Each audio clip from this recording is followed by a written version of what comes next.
على آله وصحبه وسلم تسليما كثيرا. لأن كان توجد أسكن دا زمان وحال كنترولا من خلصري كنترولا من سنو غدي أنا كنترول خري كلا بندون كيل كنترولا من خلصري كنترولا من سنو غدي كلا بندون كيا كنترولا ولا منا كنترول با خلصرا خالدين خليفة باما الشيخ الحاج شوربا جراسم با كنترول نبنيا كنترولا فمجبو كنترولا كبرا مجبو لنجرا توبا هذا دخول أدينلو أما مرينلو هابيل دين كنتون على كنترول كله حفابين والسلام عليكم ورحمة الله تعالى وبركاته. نسيتني با أخليفو كنتون نمبر كبا كرامبا بدوالا شمال أن جات كميا na president كنتون na president kende bayin pan jawon karamba بدوالا شمال أن جات كميا حكولا ha na control di na alfal ma sitting kono jang alhaji njamba ba konton na pampa control mun khalsari control mun sumo hadi hanna control dare surba ba konton na kabiri chanaler na bunyan na famaji control sidama nimba surba bilabaya na control khalsari bi silama memba karamba kabendu ko monya ko karamba khaliliya na control khalsari bi silama hanna control di baringa mebel de nemada alhaji muhammad lamin touré alhaji umar ba touré di mebel de nem konton alhaji muhammad amin dansoko الشيخ حبيب الحمان كان بالفاهم با كنتنا hanna control di baringa kidina mebel de nem hafabe yanko assalamu alaikum wa rahmatullahi ta'ala wa barakatuh ukola na control khalsarinya baldira الشيخ استاذ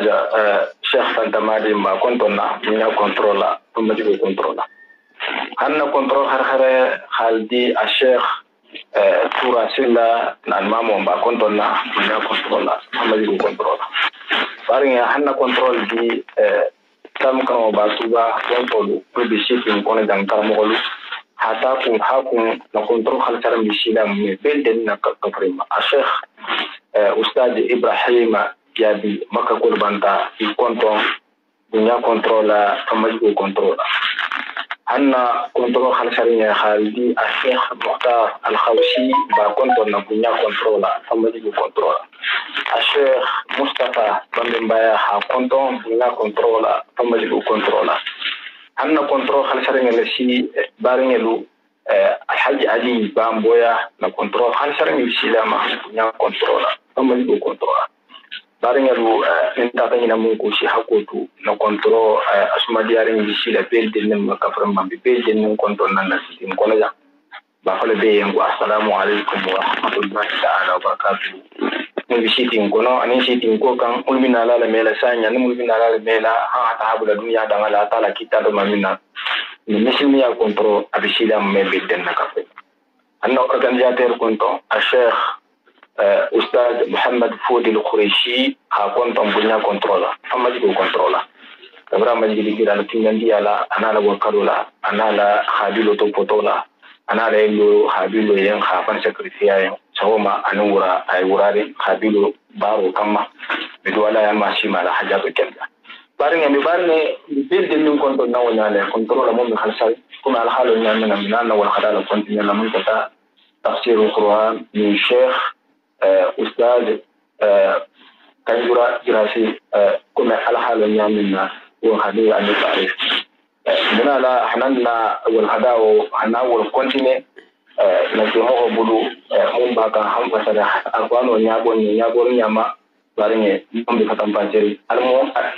المهم بالنيران كلا فهم رأي كلا فهم فرمون أمركم إن شاء الله المهم بنيتلا على تنبيهات الدوما kita pangkat para pun ada khasiat kan dekat mana insyaallah taala mu masa pun itu dua la si mala min jadi kendi ya ku nasara ko parni nimbaru namar mo so kan lanji alkana wo kula kan kila hormona barko hajatu kendi ya hakisi ha tanga ha da buka jiso da kila fan barko alqur'an hormona barko insyaallah taala bi minal wal hadada amdala suratu taubat ayat kemengo madam taranon inshallah minna karmogo minna ustajo الشيخ كنجرا جراس بقول ينكمو مرحبا بكم. السلام عليكم ورحمة الله تعالى وبركاته. نك أبارك المسلمين كل يوم نكيلا خرمو أنا بقوله طالب المدرون هنا ولا هذا تساقي كرمه الذي يكون عن الله يمارو بالا ترى لا بنا لهم الماني توفيق بنا خالصا ألف نجاتوين. آمين الله يا رب. ومنه وكرمه تعالى. آمين الله. بسم الله الرحمن الرحيم. أستغفر الله العظيم الذي لا إله إلا هو الحي القيوم وأتوب إليه. اللهم صل على سيدنا محمد النبي الأمي وعلى آله وصحبه وسلم. اللهم ربنا آمنا بما أنزلت واتبعنا رسولا فاكتبنا مع الشاهدين واتقوا الله يعلمكم الله والله بكل شيء عليم. لا إله إلا الله فاستجيبوا لنا لا إله إلا الله لا تزغ قلوبنا لا إله إلا الله حتى تخرج روحنا وبحق أنزلناه وبحق نزل مع محمد وما كان محمد آمن بما نزل على محمد رسول الله صلى الله عليه وسلم. اللهم إنك عفو وتحب العفو فاعف عنا يا ربي. أعوذ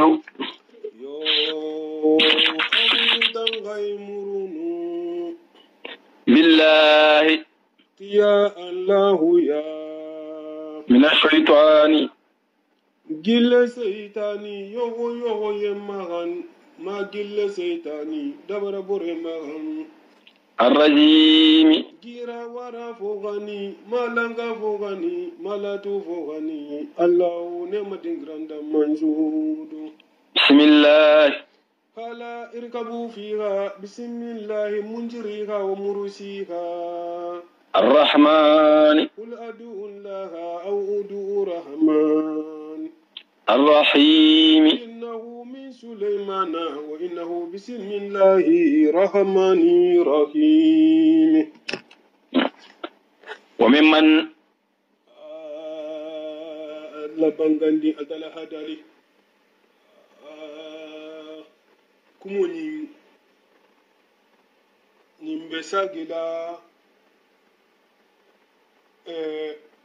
ولا دينغرا لمن تميت منتو أتلا لها كافوكو الأعراب أسد نفاقا وأسد كفرا والنفاقا. نعم المو نمبساجلا ولما نعم وممن أتلا دالي أكون مخو دولو فنان أنم مخو دولو فنان حولكم مولو بي ألو دافي دولو لا من الأعراب أتلو مدينة نقولو مخو دولو فنان بيجي مولو بي ألو دافي دولو لا من الأعراب دقل ننا مخو دوتو منافقون ولمو منافق التي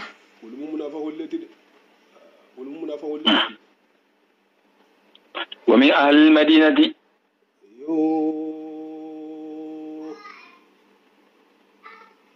منافق باري مولو بدوغول مدينة لمنين توتين ولا درونتي منافق تيد ومن أهل المدينة منافق من أهل المدينة نعم مخول بلي مدينة نقول فانتو مدينة سجلال فانتو مرادو والبسمتني بدو مرين همبيده على النفاق لأن منافق يا كان واتو بي منسان سيد فنان بمدينة كنو جي فان لا تعلمهم yo nyintumo ayo nyimbena latumo minna atala man kila ila ko la folode wotumo nyintumo ayo nyimbena latumo minna wotumo amay hibari la ko la folode نعم narin ko la de anata ni hibaru la anata ni hibaru ala لا تعلمهم item mangulu don folo muhammadu ba imi don folo نحن barinte altala hadal ka نعلمهم akata haydon de altala la jaba kan kiyama fa nga jato duronne de نعم سنعجبهم akabi iya hankatalale amewo me aseni ya hankata مرتين sinyafula wotu mole kadirin ayo natale anatana kila kibaru ila kula anatana kila hibaru ila kola utumo ingaibo tumo bantasi kabirin ingaibo tumo ni sita altala fangala wahato kono anatana kila hibaru ila kola lundo na ta Allah kila sallallahu alaihi wasallam nam Abdullah ibn Mas'ud ha hadisu mun bange aqalla kila ha kutubo karan lundo ha tala tanto ha jagi ako kumuna anatana ayoyin karan hafo inna minkum munafiqina ako munafiqu be aluto sedila mun be misiru to ko munafiqu be aluto hi ili itohola ana mun kili asafo ko ya fulan hum innaka munafiq ya fulan hum innaka munafiq ajahi madantenne karsa iwuli ihabo ite munafawoti karsa wuli ite munafawoti karsa wuli ite munafawoti mo wulumo mo ngombe misiro to mo bisa ba andi woro kila munabo munafiqiya to wala sallallahu alaihi wa alihi Allahu akbar ma sha Allah nam summa yuradduna bari ni mantubi in atala kati yahankata fulala yahankato folo mujamanti hi ngaibe dunya jam wokola yahankato folo no mujamanti hi yahankata gaburo kono yahankato wobola na nyinina wokola gaburo fana wulirun kola hitlin algamo la abolo ma ko summa i wulirun kola gaburo kono fana yuradduna ibe sagila ila adabin hayahankata kan azimin ngo bolu mu jahannama tati onin do yelkinin takilindi wa akharuna yo wala ko mo banda hambi munafiq ko tala mindi munafiq wala mu de bari atala ko wa akharuna ko do ko tello do nyon do wolin takilindi de tarafu nimu ayo nyinnata ayo nyinnata ibnu mardiyata hamunna bo hamta abi hatimuma ibnu abi auf la silo kan hamta sina bula ibnu abbas ma bange ako alila kila laha jahadu ke abulu babata atota koma manta jahadu to annim ko dulu wokola abulu babata ni aninke ba fula wuluhi mira illa tahabali ala jahadu to ini misata ifanga ngani ati fanyen koni mantubi ko ila khala iki khalagita ko itonu mantu loma ku kotala fo hi benga la dola ta haja hado to inni sonde me masigo aniki fanki de so la akila to jamato anu mu'minu fankala gi jahado to ta hakola ina tani kali ki bi fansitila kila da misru tara malale kuma ko fanan tirin naje ko fa alala kila fa ko sallallahu alaihi wasallam ina tana woleke ite mo wasaba do tuta wolumman ifansiti alala kila sa giringo haboja hado to akodo muluti dole je sitirin bara mala e konni lumu abudu baba tala min de kana ka fino hodo ki man da hado to ki wata lahido ta talaye kinte ibati fansiti kinte bole da ko fini ta fan hifirin i konyola Allah kila ha bange sallallahu alaihi wa alihi wa sallam akko wallahi nan kali alalam fananti firina fana tala hayamari ina tana tuno ne bitu hawu ce janyata wala ko la tala na tana ayo nati al ilaylo ila dunubola ila erali ila tabali ala jahado to al tala na tana yan fayma kila na tana ifri نعم أبونا وآخرون وآخرون أنو دوكوتي لفنا اعترفوا ملوخا يكون تونيالا ملوخا يفهم لون بجنوبهم إلى بارو لا ممبين خلطوا إيها نلمو مغلولتي إمان كم مخو كوميتي إيها نخميرو لكي amalan baro la salihan ila barani mai hamun ke wani mujahadu da tijannin don yin bisila wa aghara do ta silai tiya hota ta jahoye bulu wani mu la tahbali ati jahadu nin to asallahu ni ala khala nyini atala wajibo le moti natala ko asarano kono wala hajigo le toti an yatuba ka hatu alqabi tubu mutanale alaihim wani tatala bu tubu mutayma inna allaha atala hada alkata atala ghafurun atelmu yanfala bati rahim atelmu hinnan tumbati atelmu hinnan tumbati abu lubabata artogo fa rafa alati bunu abdul munzir akhalu sufa dolumu aka fansiti baramala imo su tan anin fula hole kije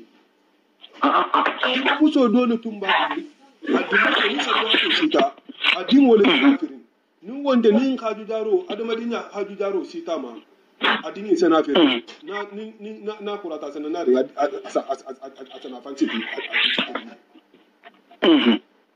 Allah akbar khuju sataratan yo ayo nyinji kita nje nala ayamun kante tumo munna de nin altala ka tubo mutanyuduma ina tabitugun ifanga nata eko alala kila sallallahu alaihi wasallam ibante soto na fulo fango fena bi buruki bata bedi alama ba watala bata yampa mai patin bati buru bedi alama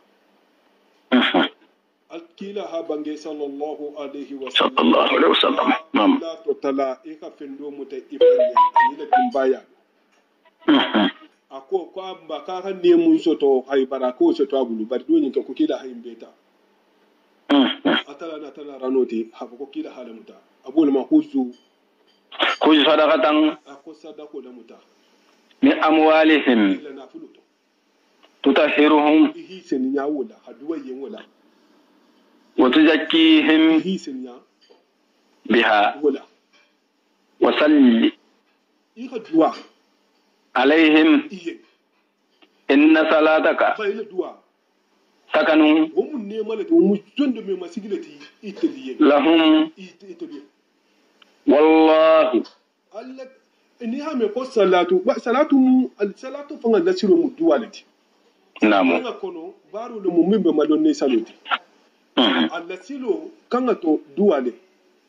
ikin kila na mu hol nata jakko na fulo diama non te hasara na fulo nati ase mun waye asaful Allahumma salli alaihi Allahumma salli alaihi Allah duwa be jeje woni joti margo hinna la kan mama margo hinna la kan mama imam ko salatu janaza ko ka duwa samba hoye wala hakke fure masalu kilita ko salatu janaza sabaka duwa sawante duwa نعم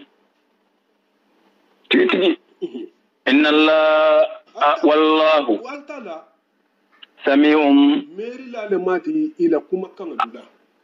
عليم لنا لماتي إلى بارولا نعم ألم يعلموا أفو إن لمانين لومبا فو إمانين لوم أن الله هافو قال تعالى هو أفنفن يقبل التوبة أتلسي توبو متى عن عباده مو توبو متى فالتالا توبو كاستالا توبو متى الله درون الله بارو درون موتي نعم ولا حتى عن عباده نعم نعم الله درون توبو متى مو بارو نبي جالتالا ندون بنت منا بار توبو متو ومو التالا كلنا بارو تيجي أكيد ستوبو متى الما كلنا توبو متلاتي آمين الله رب عن عباده على جمعة ندون توبي تالا درون سال توبو متى ويأخذ الصدقات أكيد ستسرقه فنا متى سرقه بقول بيجوا ما برها سرقه متى ومو أصلا بارو فنا أكيد ستسرقه متى مو ده تيجي المال سرقه متى نعم وأن الله يخان بمي من يلها بقالة تالا هو التواب أكيد متوب متلاباتي دموع خافن ساجي تموت مسألة توبو متى الرحيم أكيد مهين تومبا فنانتي في مو دومبا وخلي ملو وخل أبانجي أفو ينكو إيه ملو ألوبارا فينا ديالاكي ألوبارا فينا وسيرى الله أميومي يرى الله على سجي أتلا نيابي أتلا فونيترا نيابي أتلا فونيترا ونيابي لور ندي عملكم الله بارول تو كميكا لنينا ما كميكا لنينا alla kila fanan iballa baroli talalalde muna fawo mul balte ma fanan ibabe talalalde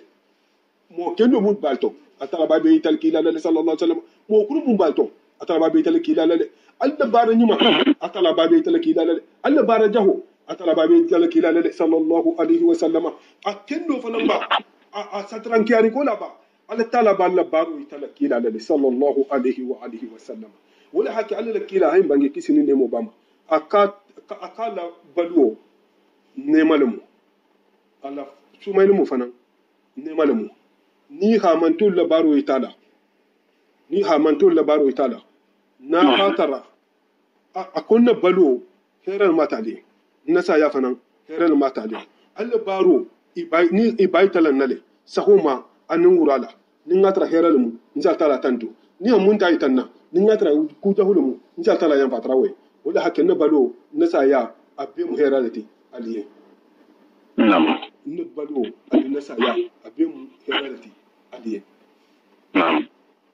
والمؤمنون مؤمنون ولفنان بسيدي على لي على جامل وشني مغول باروما على جامل وشني مؤمنون بسيدي على مغول باروما مغول دي نمو نيمالم إسييتا كارسالمينتي كارسادينو كارساكوندا نينمينتي هاي نكى على بتاعي فاما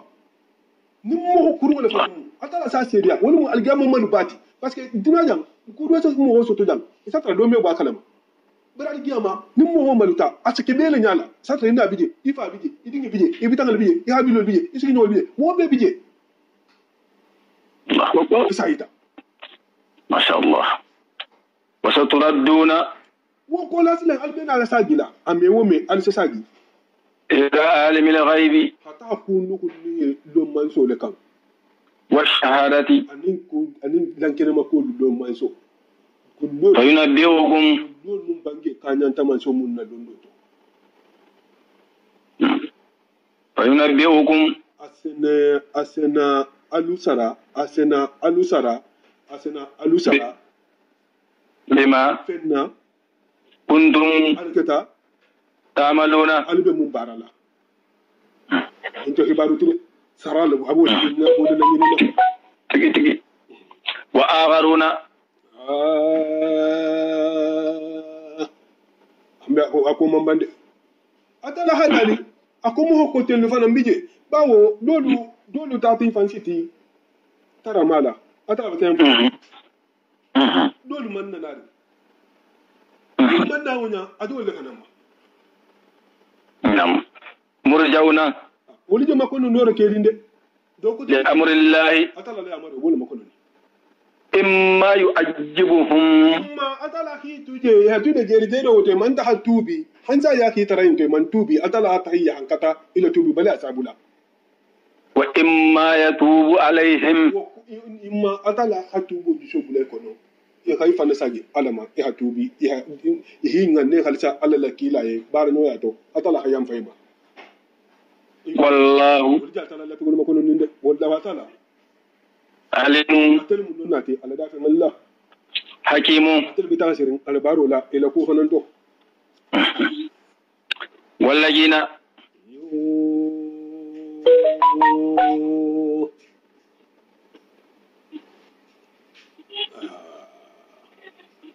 njena la dingira mun ayo ni mun ganten ayo ni jigita aba amuru la koto aba amuru ni sena khanzalata babal mu khanzalata me safa ko ko shelu malaika malaiku da hammun ku janabola asankoringo wala ko ke tamadi akanna minyo holeta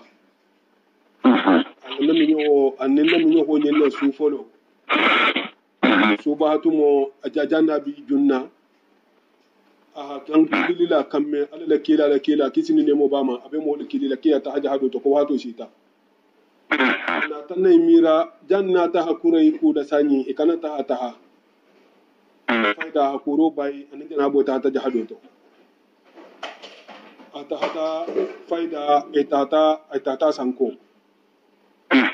Allah kila haja malaikul jigita ninje haku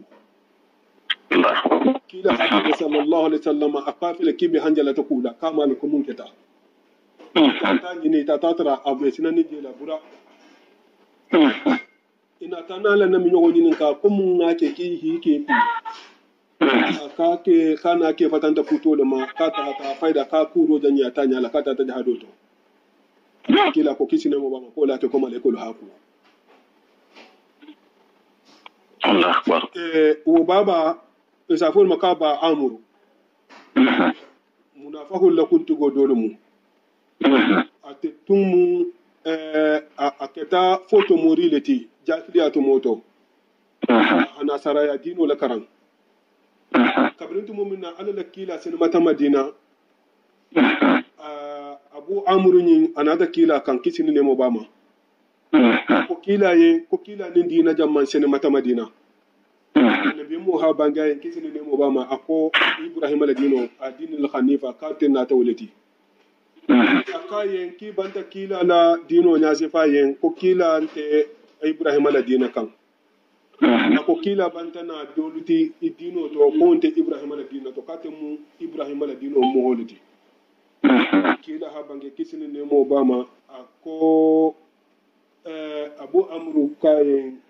ki banda fen dum dino to ko muntato kila ko komman wo ke kisini ne mo bama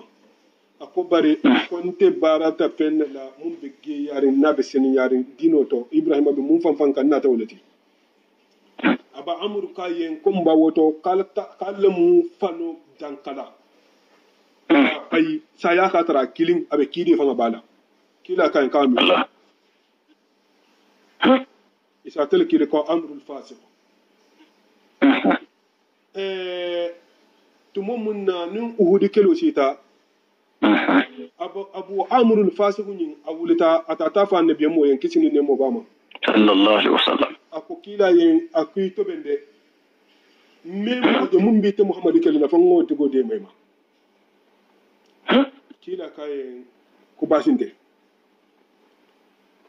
hunene kilo sinne hayla kabru ka kila de awul de ma kila kele bari e man kuno kila ma kisinde mo bama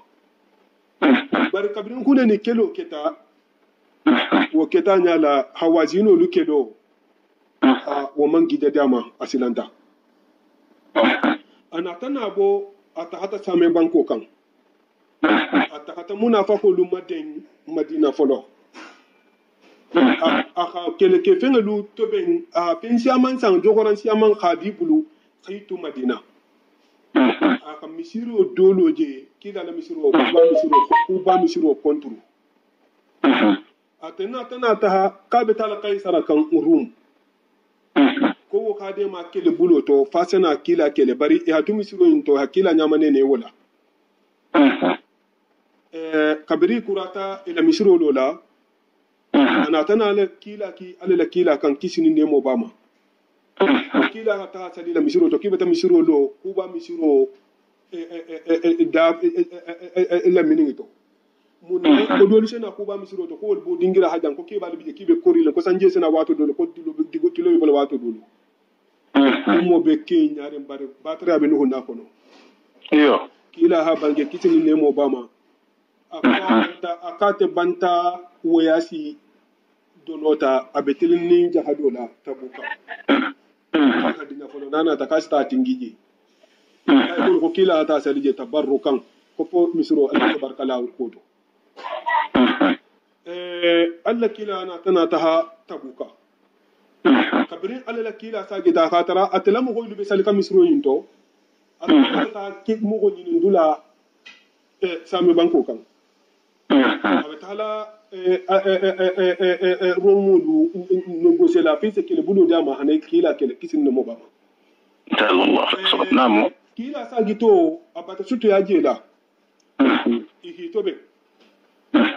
kila kan kisin no mobama sallallahu alaihi wasallam ina aka kan du ila misiro to kata asali tingije kila ko yanki hamakono ne be mo fanga tata atati to be atahati jun a halabago bula ka be ta hala misiro nyunto ayo nyinjige tan jana la mun karana sallallahu alaihi ko nyum misiro te masjidu dirara sina ya misiro lo mu misiro mun lo ta misiro do kontru aman lo alanya silan kan lo to ko ba misiro lo kontru akakana tingije hamunto siti halo mun kama habe Israel kila na tana mo golla wuda ta misiro nyum fanga jani habe te halboy abu amru ana tana tu kabrawo kibaro me sami banko kan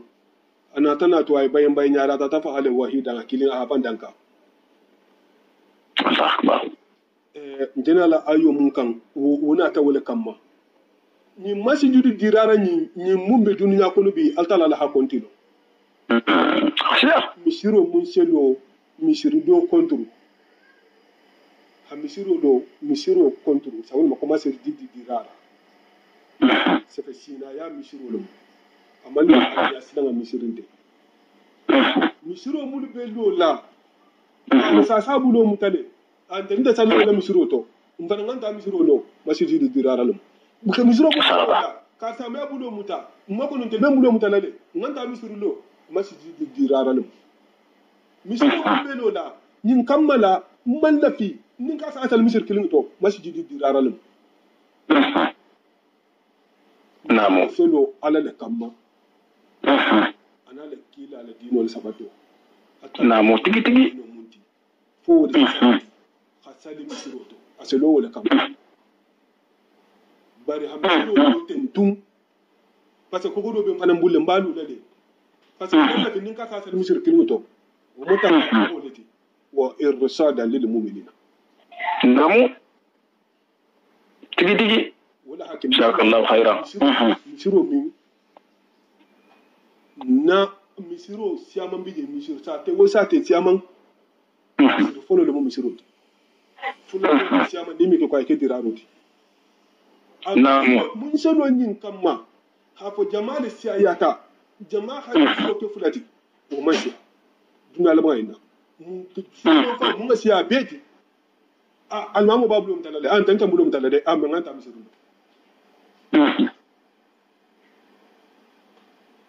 wo misiro khasiya bi betege dunya ko la surtout tanto maje misiri fatanto o maji misiri fatanto misiri mo yi bulo mutaba yi bulo bulaba ko be misalo ti bulo mutanalu ni kal hanu mi bulo bula namo masi dirara abanta siyaya mutasha ala non bata kila fatanja sallallahu alaihi wasallama ka kana sali abisiro kono ala bata kila fatan ka kana sala misiro kono namo ni ka misiri sifalo ni ka lon kalo ta misiri dole kontru na tara iman ka sala ko ko tabi bulu mun manke jeti i haje tuje wala habisa namo ala laki atala dalo kama kila ka kana sale namo tigi jazakallahu khairan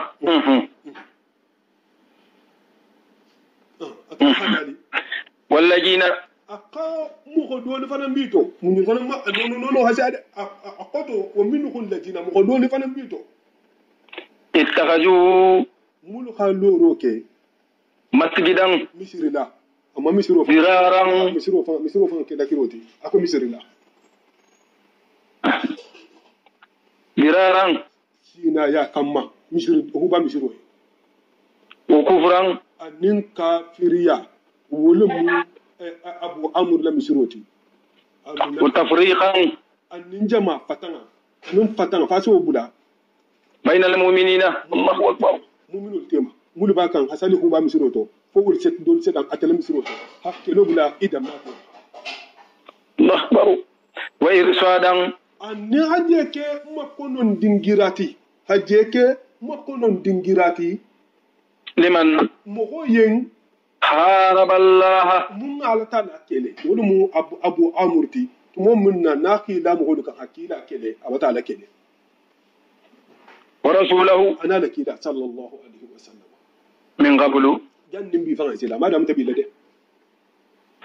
wala yahlifunna misiro do lade abu amur hakila kelo damta ala ido fa nanta kila ne ko fa nabi mo dilamu kila kila kabila laka namo wala yahlifunna kabila ta misiro nyinte ikun naje akala hadale akoni ha misiro nyinte kaybi kalilale isi kali adala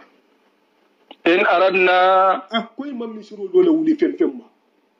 illa al husna fo hinno tron misikino lula ni sanje binala anin kilo anin kebadu anin musukoto du ana yiru du mislimo duma ha misro asiya ki halawle na kamma ni nabi beta wallahu altala hada ni kata altala tashhadu alla londo be sawarin ne hafa ko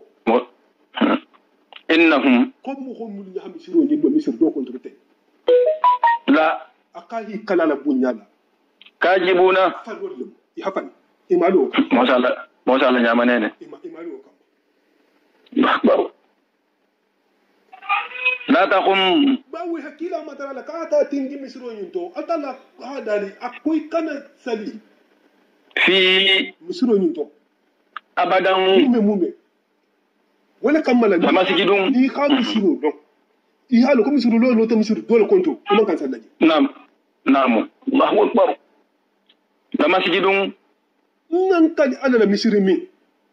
usisa na suwasi manga sigita ala taqwa ala nyasina nga kamma ala talaba kanga tromma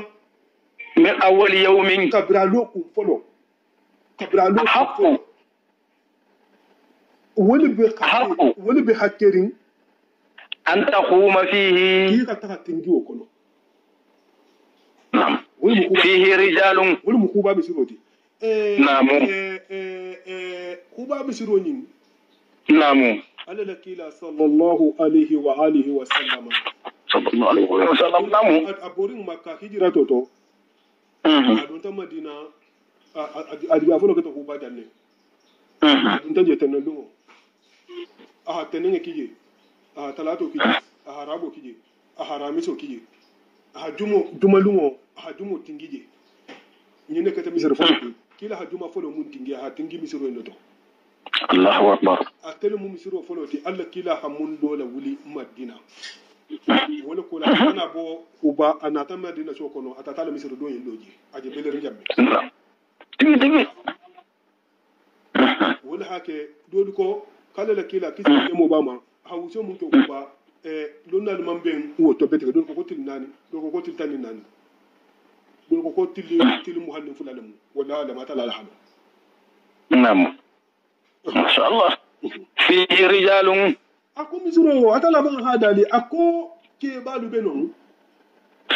yuhibbuna mul benin kalorin an yatatahharu sininya habbu no ko beto wallahu atala hada kata atala yuhibbul mutatahhirina fansini ala Allah hadi alayhi yuhibbul mutatahhirina fansini mo senu mo ci fansini ya hadi atala yin cine sini yin cine karmo lu haku fulale foyinto dolu ko koson de mele seni yale mo halisa tala yamba to kamma dolu ko mana wiyo le moti kin ci yo le fam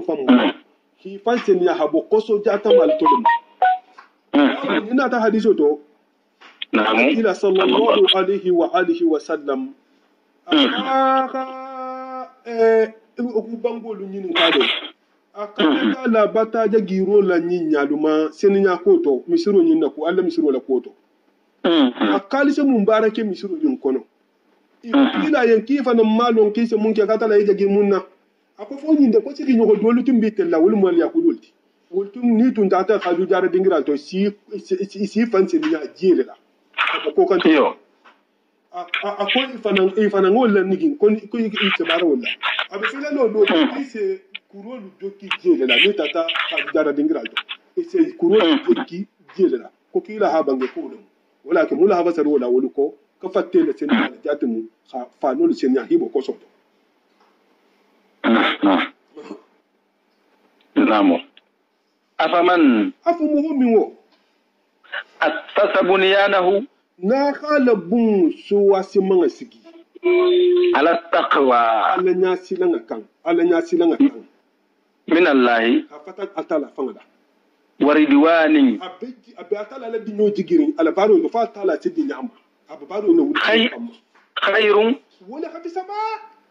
amman fumuhu min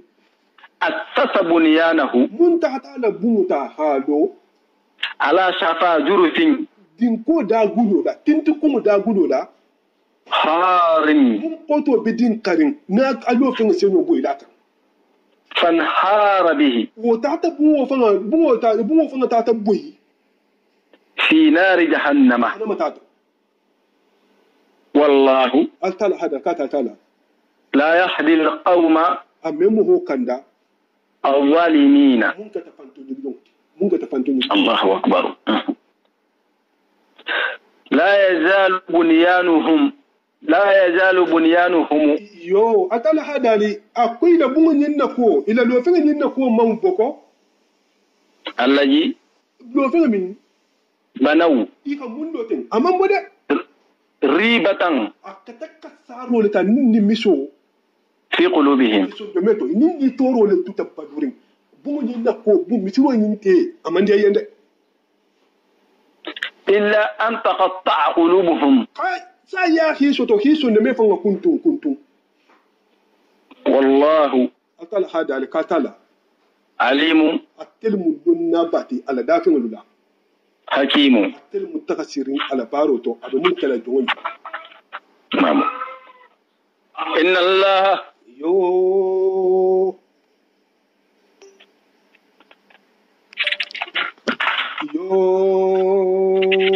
dawo altala subhanahu wa ta'ala abata muna fahu lula ko abanti la baraja ko abanta wo sifa anin femmin ni fota la altala la hera bato sanyin abafe hajja hadilalu muluta hata jahado to haltan ala dino dema hal abdala kila ko sallallahu alaihi wa sallam نعم. hera mun bolu fana nyawoto abafe hoto ki adingira yinna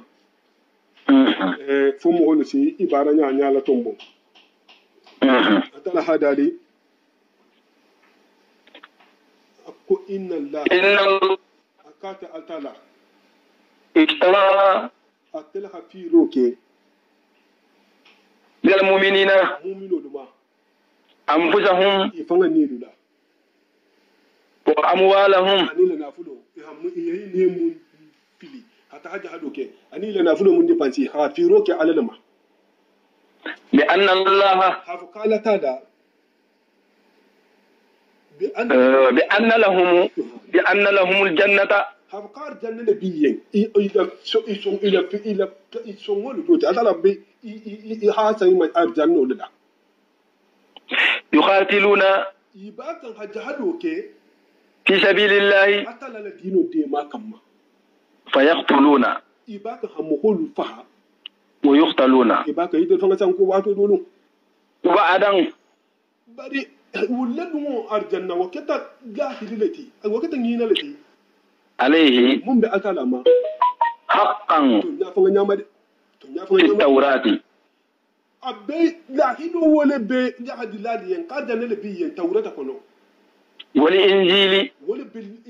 jahadi ladi yen lahidi kilin wole be yen ka ajanna le mi isarati linjila kono والقرآن alqur'ano kono fanan nyinne bi yen man to ni anyaman to mun badanta nyille mu man to be fisa man teti ibi nyon ko tedde نعم. ومن mo je man dum be keri أوفى na ce latin maroke بعهده ala lahido la من الله sai atalati wonta keri فاستبشروا alu sewa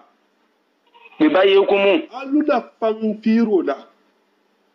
الذي fen بايعتم به ala alfanfir mun natin al sewa fi alsuta fen ala وذلك wo min joti هو الفوز woni mun niyeti العظيم. ngabu adana dum wo min joti نعم. نعم. التائبون yo mu hankutu kononto atala dole madanda jam mumino liem woro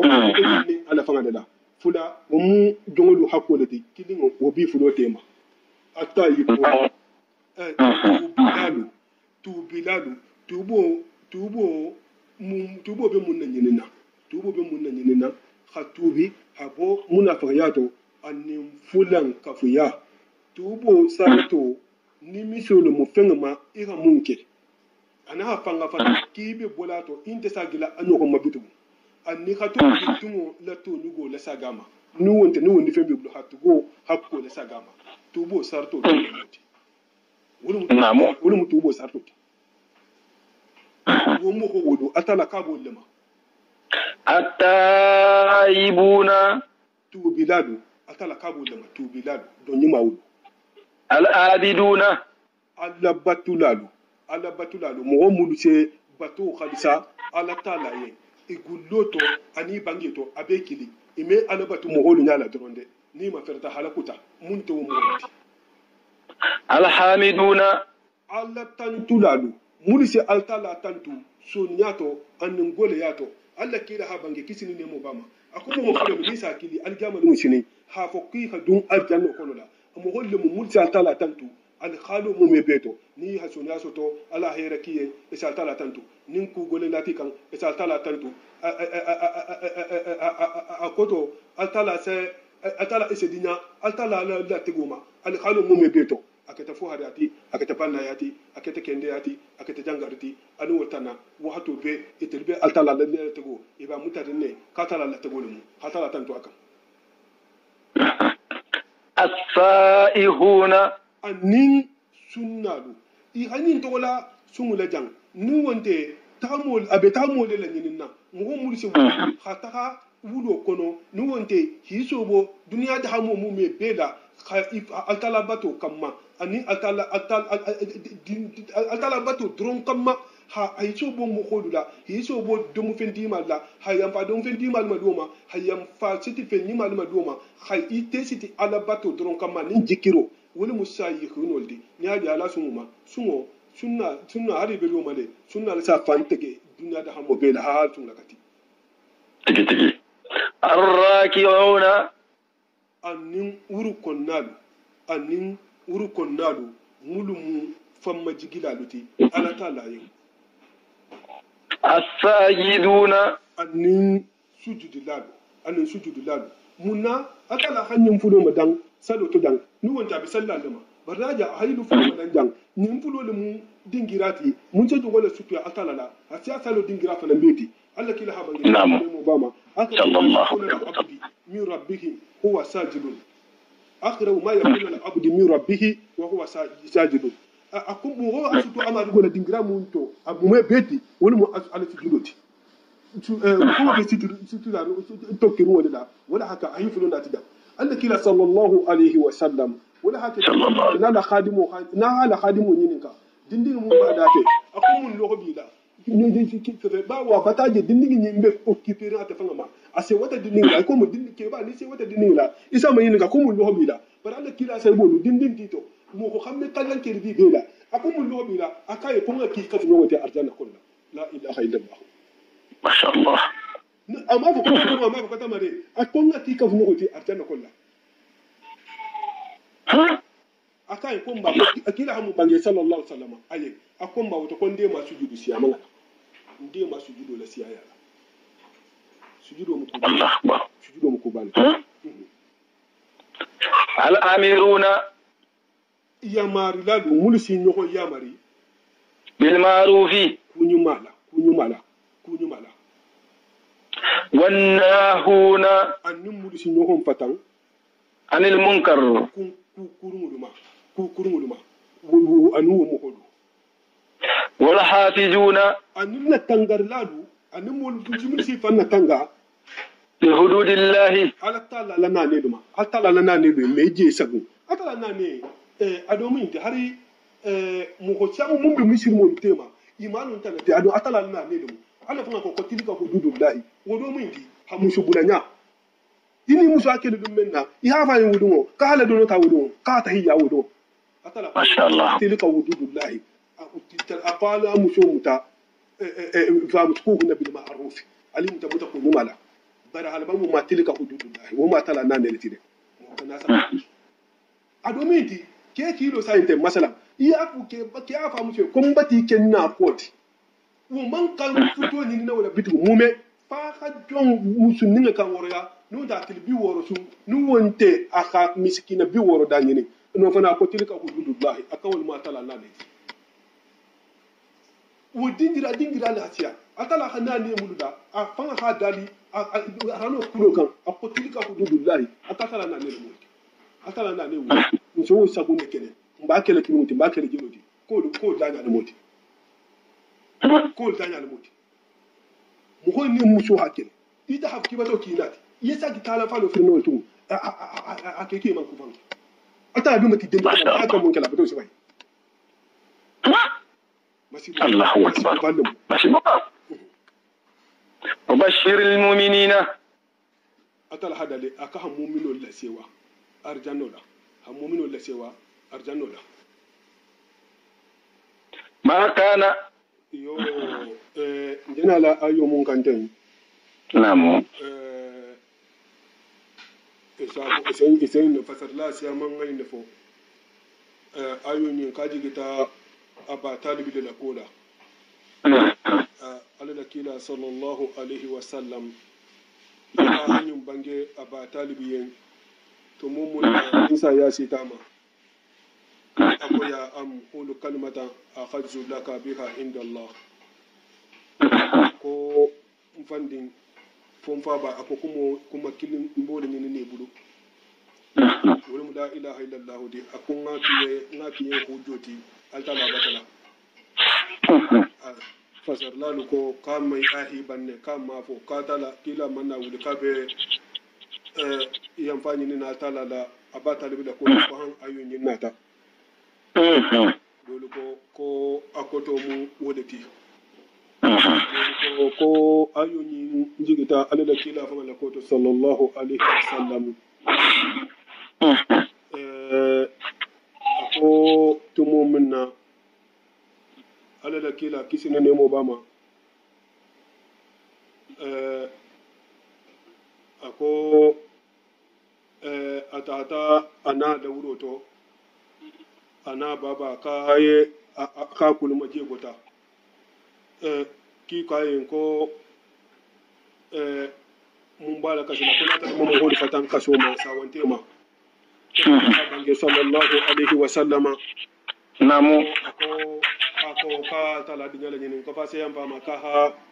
yamba taranda ko atala man dinyama awa dole ko ayo nyinje kita wala la koto namu bari kumo wulu ko do fana bije wulu manso woma wulu manso woma ala kila sallallahu alaihi wa sallam atata le ka ha wulu ba hafulu da wulile atala ki da kuma yen iwulita isonta ma ta ma ko yanki hibele kala ko kayenne man so mun dunga tamade punto la kuma kila yen wo me kura nana baba sa wante le kuma daye ko saba wo mu kilinti ko da fanan hali iyadi sifatu hamun bange ako kila wulu ba hafulu mu fatrato mu golliti fatara man wuli ayen fanga kata la ya hankatan ta sirima namu tigi fatrato mu gollimiti iyo kila man nema jahili alkono donc saya be sirima to na tra kila man kikilati amon balu ya fanga donc ko altala midum mena mo ho ya hankata aman kila kema wala namu muslimi asarto lonna fa ya muslimi asarto buduhu da awato ba ko nule kifo kila ya hasima nin kila simumma kumo iman ala kumo me man kila to me ima tala me ite muslimi ala nyadi namu donc akoko to boita wol male ko dun ta ko namu o ko da fanan altala la dalo nyin sabati ta hal haba ko wala sofa yuti karabuka fatarda namu atra tala be kila so la hadinya ma sina dinya hatara wulu ba fulo be jahannama tato namu musaka dingira wulu be ge ala alqiyama len take momen ko venke wala ita mi fanna dunu arjanna kila wulu ba fulo to jahannama tato o mekeno no kumante manzo yo ma kana atala hada le akunyin man daga للنبي النبي مين والذين أني محمد آمنوا ni itongon diata amanda ga wolu fananye أن يستغفروا ki ha altala yan fanyinin للمشركين fulan kafo liyen ولو كانوا har nin fulan kafo nyulu keta أولي قربى ibadin masutun lati من بعد ما fenge tambo kola تبين لهم nin lanken marin kola annabi mo nyulu yen أنهم afo ko ibadin masutun wolu أصحاب الجحيم. ko jahannama dingin lemu نعم. ما كان للنبي وما كان istighfaru ibrahima وما كان استغفار إبراهيم سيدنا إبراهيم ولا الاستغفار ولا ينفعني نيجي مانك فنتي لأبيه أبابا ين إلا أم موئدة فلا هيدرون وعدها منتا إياه أبابا ين فلما ألا فو أبابا ين سا أستغفر لك ربي كنت ما ربو ينفعني نيجي نعم wotuma be jigirin ka baba seno misilimi ala ari ibrahima hajar la ke ibrahima babati kumo bato arabu namo to mo ho fandin ifa ba wo be mi baba leti iko ana tara no kono nyamenna ko kama atamma ala abawaika ishaqa wa ibrahima wa ismail namo atala hadali senna Yusuf yen katala nemo bata timma ki ka timma awdu ba ha kudo manya menna woni iswa kati ani ismaila be du ngalo ha ko ismaila ma fa balti ababante baraka nam ki wulu ba ha kudo nam falamma tumo minna tabayyana lahu ninyin ko dan kelmata sayyidina ibrahima yen annahu haba ko azara aduwwun jahula mati lillahi alla yentu mun na ala hayna ta gafa hata kafiriyato tabarra'a minhu ana tana ibari adu yamfani ni mata la ayen inna ibrahima atala hada ko inna ibrahima da'awahu fanka fula bale mu de akoto dala kasila bale mu atala yendu wato de halimun inna ibrahima atala hada de ako no he bale mu de sabar dum bale mu de toro ma anu mu ngaso to وما كان الله من sabati ليضل قوما nasimu khulu tu ihafili بعد إذ finga tambu kola هداهم na banti kanda muslimi ya nin kan حتى يبين لهم ما haka finga lan kelma yen يتقون akoto faka finga lan kelma yen isi fanna tanga munna isi fanna tanga munna barama mun si ibo kilo ko fa hawo wani namu annabi modu annin don na mun ce kuma nya sifaye ni na hanyar manyi namu inna allaha akala hada likata tala alimun attilim don na bati bi kulli shay'in kan mu me beda mo min na hafilo da tiga ma tala halu mo siba moti mo min na kan do tiga ma tala halu mo sa moti al mun kabla tala kan de to wala amin inna allaha Allah tala hada likata tala lahu mulku samawat ko di san fata wurulo marobe alale bulu wal ard anen dugu fata wurulo ko di yuhyi wana marobe alale bullade nam yuhyi man so mun se fure la kende ya wala malati de wa yumitu man so mun se kende o faha wala malati de nam wa ma min waliyin bisi bahante kerin mun sa la tanga mun sa la tanga roke lakum aliyen atul mo hol mu mebe min dunillahi mun man kalati mo honte kerin dunayin to wala nasirin de ma ba habanan ta mun sal kumandiya atala la to roma de Allah akbar la atala hadali akunnan kalina man sayala khattab Allah atala hatubu mutale atala hatubu ala nabi annabi muhammad wal muhajirin akad tubo muta girindila fana mabay bay nyala mul batay soto sa de lana madina wala ansari atala hatubo muta madina ngoluma nin kuma nin ko to munti hafatin ka khattab Allah ala al mu'minina ala nabi hafakata annabi moma muminu lilla tegele hafakana talatu wa mutaima dogoyante khayla ko la bunyala wala haka kila lo nyato sallallahu alaihi wasallam nu wanda te ko mukila hakulo le katala nyawo le tuwo muta naam muhajiru wolu anillan saredu munu wata dinato flanka fi dino kono hakke misini moti haddum kila haddum dino to atada hatu wo mutawul male naam kila do nyato kulle fo ila wurginte ya fi salon ha ki kilinte do fito ite fagin kila do bitu sallallahu alaihi wasallam ma sha Allah jazakallahu khairan allajina atala hada ne kaji muallima ittaba'uhu mun hakila le amaro batu mun bulata ko fi sa'ati al-usrati goliya wahado to de yo goliya wahado ni tabuka ke wahado tide wala ke yakki tabuka ke lokki ko haji wato asirati ko goliya kilo isa akele bu kiri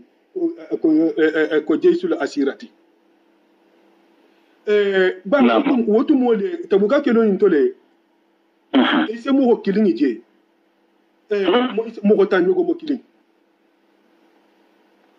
ba mo kalena mo ko tan yo hima falin fana Allah ise tamare imiadumu tamare kutu kilin na bi mun bule imiadumu isa bule dala amma sutu ne ya timi ala ku da bu da hadu ndo bulu kana amma sutu ha ta bulu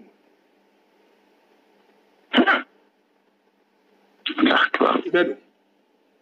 hake ya gata itoro ta sita jandu ma Allah kila sallallahu alaihi wasallam abija mato sina bakar kayan kalla kila akata la ilaha dile kasi de ma ki hatra wati ka tara ko sanji hanna ko jiro bata muta akoy hol fa kan ki akoy hol lisanna jana bal digla sanji da ibe himi akale ma اللهم صل على سيدنا محمد النبي وعلى اله وصحبه من بعد ما فين دمبو كولا كاد أسوتا تفهم يزيغ قلوب فريق غروب دول فما تشون دمي بميلا لا منهم يتوجي ثم تاب عليهم أتهمه نيتو ngalo كيف نجو تلو منو ça fait écho de ça gitanya menna ça fait dole fanga tshon de la vida ci diso la dawla hakka toro ko la tika iyo ma sha Allah iyo ثم تاب عليهم وكل تلتنا توبوا متيما إنه هي لسبتي هي لسويلة جهادنا أتلا رؤوف أتلمكن لاتي رحيم دوني بهم دوني لا رحيم أتلمكن نيمان تمان صوتي إلا فنا نعم يو وعلى الثلاثة الذين خلفوا ya kuma ku dallamta de ayo nyinje na mun kante namu nyinje kita ka abu no maliki la koto radiyallahu anhu senna ka abu bunu maliki ka abu bunu maliki ki babalum anatana koto le betige akete cheba ki babate le ngala kulmu na tamutalale adinke muntum bako hatra nabe ta misin man gamen na mun ta ala doko muta haki so nyin nakadi o haki so nyin me kabu bunu malikila benyim bangela tu mun na ni tuta koma taboka keloto amanda ha ako ka ne mantu amanta hakila no fe kele to kila hado mun kasa boka kulumola ko bota boka kunin keta aki baroti akon ya kila beta hala dum menna mo gonte sem mo bonta kamale ngati mo wala moyente suna ngati namo aka awo ma woto ta koma amanta hakilo to ala kila hakilo wala la wuli kisinu no mo bama tumo munna yirolu bedindin tuma ya bato atena me faida ako kila bata tahari kotonga wuli ngata ngai joki bai ibatan tudan men fan kunto kisi kasala moko ngalo iko afanga je fola fa ako bar kala man na wala tagayen faida sentano hamarsa asagita ala la kila man na fundu bula atela kula bitu han kila sita tabuka da bemo ma jigirin tabuka a fundo bula taku ko kabu ko mumbala e ba do biye wo mubani salamu lati akwala la kila ako wala buruda fano la hada sage kana da man kun fulo la saho sena ma ajubunu jabal be majigirin akibata kuma jahu bafo akali alla la kwala la kila ko man kulon malik kabula ko to ko hero alla kila hide kisini ne mo bama kabu bun maliki ko ako kabire nyingi baro sitama hafo ko seto lubata bota buka kibe dun kam madina mo hana da mutafundola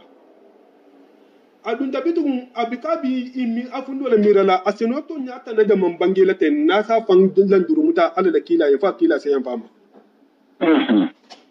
fasa kisi kila la fundu bo ma masini mai be do be ma ko sini sama ko kila be dunale namo na taka ala famille do lukan abilarin mudula hatawul mai ninka ise mun kenyin kodo dolo ha hakilu be ta hakili faye kabirin kila dun dumo shuti yata ako anyi na tana bula afundo la faida fandinya be bote ja ko a hatun yafo fandinya manyi abata so noto ma abata sagi a sagi fandinya fala tu halauka ka kan take muna fawuti asilanda asilanda anatana ako ka tabo na tana dangane anyi ma hafo ko fandinya ken tabulato ka be tana la fala bari akoni kila naringe kisini ne mo ba Allah kila na bota kelo jahalo to ase so mi suro to ma na kan fudo tingi ase majigi mo wonse na nyininka isa ta ha konto kabirin waketa kabira dun ta mi suro to munafaqo lu atenin munafaqo mulu manta ha ebe na ta bisa ginnin dole mu ebe na til lanjuro fo kila do ati be ka bata yamfa akila ta bange yen kalula danken mo ko mato me almuyan falalu algullo o ba lalbulu atena tabitu akila konton ako kila mu ta yen mo ko dimin nun la mu no sifala kila ha bange ya konna nare a hiso dun kila da ta ti majigi kila kulmatilin kila ko mun ni to ko imata akeloto ako kila yen ako fi man yelen kan fenga sanne tumbe jahado kila munka kila kan ako kila kiyo ako kila yan kongan kadi ala da ite ala da kila ako nimbe sigirin muko dole nya ko to mun man kuluma kitilin da mun man kitati dunya mo holto ako sono ka fa ya fa mun sun ba ala jusu boto zanjuro da ako bari ako mun na kaltala hanke fasugun telti wadi ataitu jadalan akatala kaso fasugun te alale ako bari akaka nyin long ko naka kila nyin ko yabi to nyata no la kila dinya tama ko to man ko sa tala fanga dinya ma akaka to dala bangela kila yen nin kila tata fundu bo ma kasi yan fama ta tala la dinyo jigiri akoto akaka ita ta jahado to min la njurun to mbul mun na sagi sembo be kam so nyatum be nyangata nimisa barambata nimisa kila habange kisini nemo ba makoto nyafele akomba ko wuli ka tala hakiti la ila koto anatana wuli abetahala afundo bitorole ke ba do ki teriya ko mo mubani salimolti akai ki bata ko jogo bake akoba ni ay tunta dino to dumena comme mi la junu to kudo ko ku kilini nyen ko ni bata nke tiso ko la nduro fala ko fo kila sayen fayma ko daba kilin bet kila ba kalmu fa de ka tala sayen fayma kita to na fita kai famla kon definuto i ha de kurasa ka bisa gila ko akoyen akofoni ko mo ko do e ba ya hajalegi ha de kurasa ta ka bita la tun ka bisa gila ko ta hala bangi mai makida e kitine mo baba akoyen ko mo ko do ha ata yin siba kele ba i kayen kiyo ko mo fula hakele ko mo manki teti aka ko jonni do moti i kayen ko marara ta bunu rabi'a al mu'amiru kanu hilal bunu wabi ibnu umayyata al wahfi ko ko mu atala le jom ba fulalati mo fulo mun tarta badiri keloto wala haton ya fa sifan ya fa a continental ko ka ala la ki na mo hudu fatan sallallahu alaihi wasallam kuma kan kumaila ina mo bin jama'a bin atana iso boila i har ina mata han ban ko fanga mayele matinya koto tilibidu real haloto ka ka fino fulo lu kisi bungu la wolta tigir non ne baka ka ti la bungu la bara atmancho sabati la noto wato be abitala mo hol dala tala misroto anan misrimo be salla abitala sahato wato dulu ka sana la alal kila kan kisi ne mo bama sallallahu alaihi wasallam asakila konto nin kila salamu alaikum ta kamelon asakila ko roje fa ha ke be fulo la ma fa ma la ma kame kontrol ta dama wato dulu asakata hiso dun kila la tali dingira nin kila be tingila na bi mayele mala ba halo kila ni tingita misroto e so bara hinatili mu holla to na salamu alaikum ta nin kila ho ke fa kulmo te binati nan ani kila kulmo be ta ko kila sa kulmo ba to Allah akbar ni dara men akolu ndo kabe sa hato naam aha mo do kamme abenyin karo kala kabu bunu maliki la koma onin de toro na ta hada dunga bulu aha de toro yin na firin akara mansake do lal kila ba kono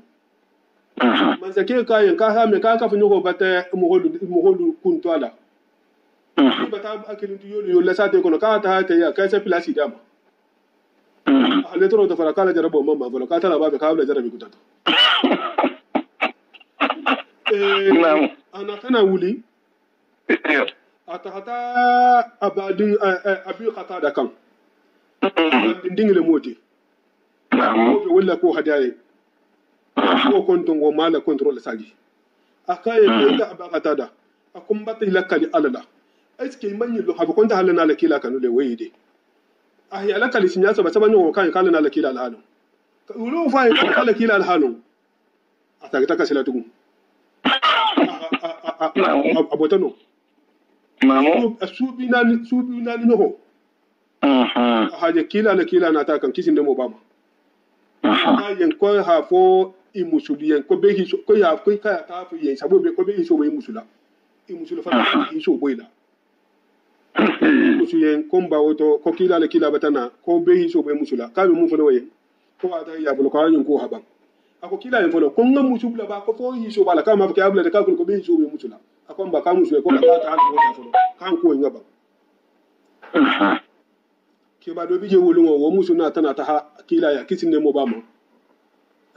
ko ka te musu ka te ke mu ke baleti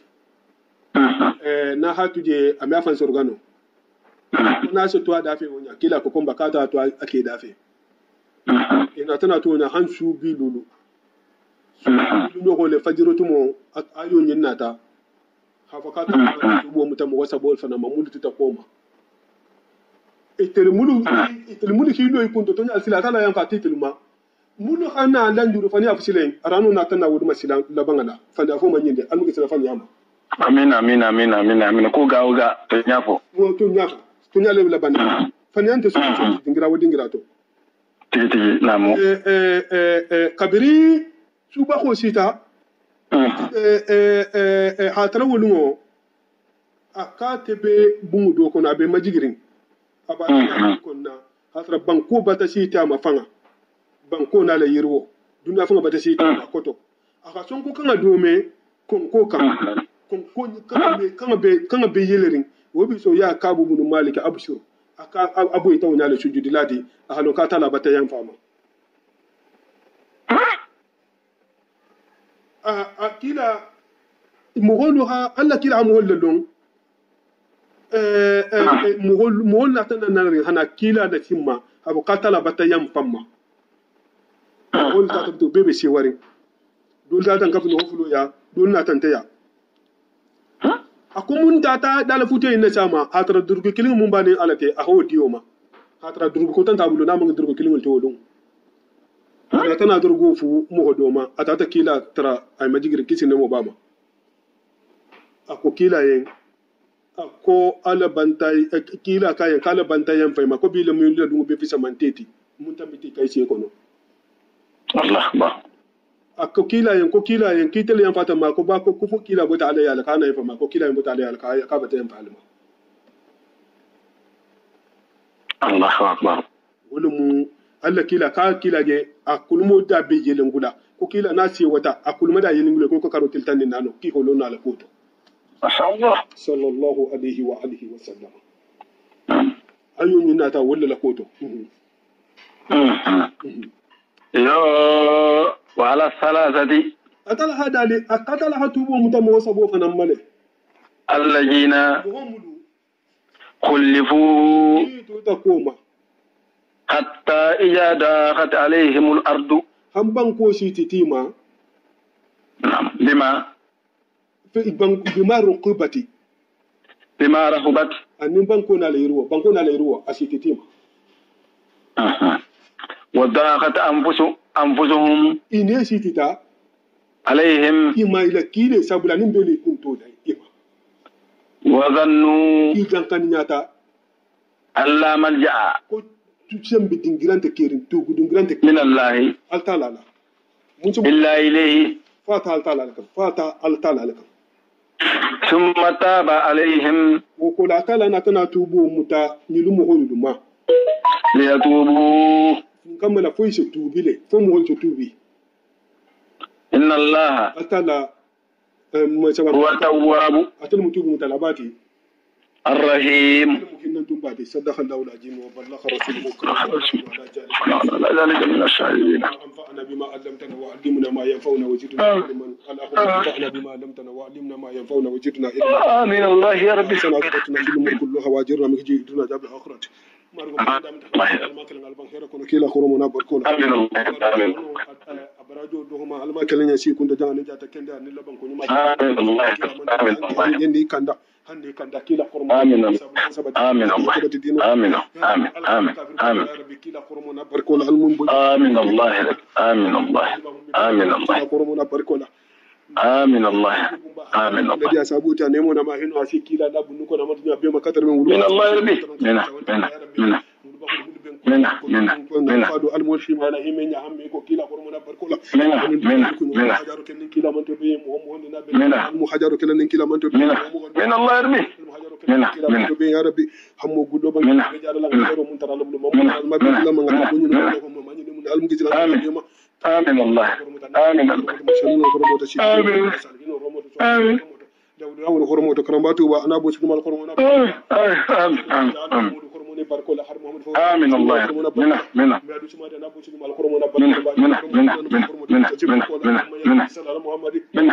منا سمت سلمى أمر رجاء بلا محمد جاروك إن شاء الله منك لا فهم لا تاريخ عن موسنا سأغفر الماء اللهم صل على سيدنا محمد صلاة تنجينا بها من الأحوال والآفات وتهدي لنا بها جميع الحاجات وتطهرنا بها جميع السيئات وترفعنا بها إنك على الدرجات وتبلغنا بها أكثر الغايات من جميع الخيرات في الحياة وبعد الممات برحمتك يا أرحم الراحمين يا رب العالمين سبحان ربك رب العزة عما يصفون والسلام على المرسلين والحمد لله رب العالمين.